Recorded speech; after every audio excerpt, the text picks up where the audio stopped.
Malalaking lungsod, yung natatanggap nila ron, talaga pong hindi naman tayo kayang sumabay.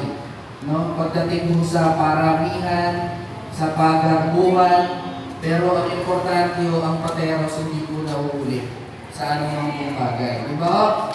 Opo, at least meron.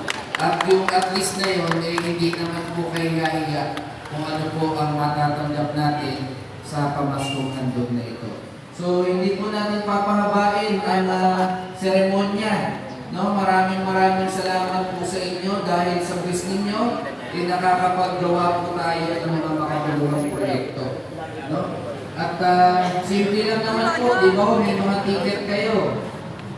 O si GS ko po, uunahin natin ang priority lane, mga senior citizens, PWD, solo parent, Mortis, Senior ka ba? at number 1 na dapat sa pila, yung senior citizen na Buntes.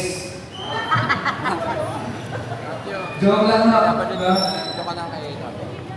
So, kung ilan po yung dala nyo, kasi yung bayatan mo, tinatanggap naman po yun. PWD ka, dyan ka. Hindi, pinapalipat na ako nito, Marvin. Pwede na. So, wala naman ng tanong, no?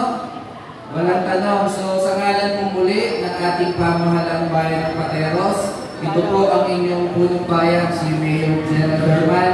Maligayang Pasko po at dalangin po natin ang mas saganang bagong taon ng 2026 sa ating po lahat.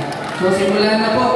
Pagkuha lang po, diretso na po labas, no, para hindi po tayo nagsisipin. Suko natin yan. Okay, sige, Konsi. Suko natin. Wala po anuman. Merry Christmas po.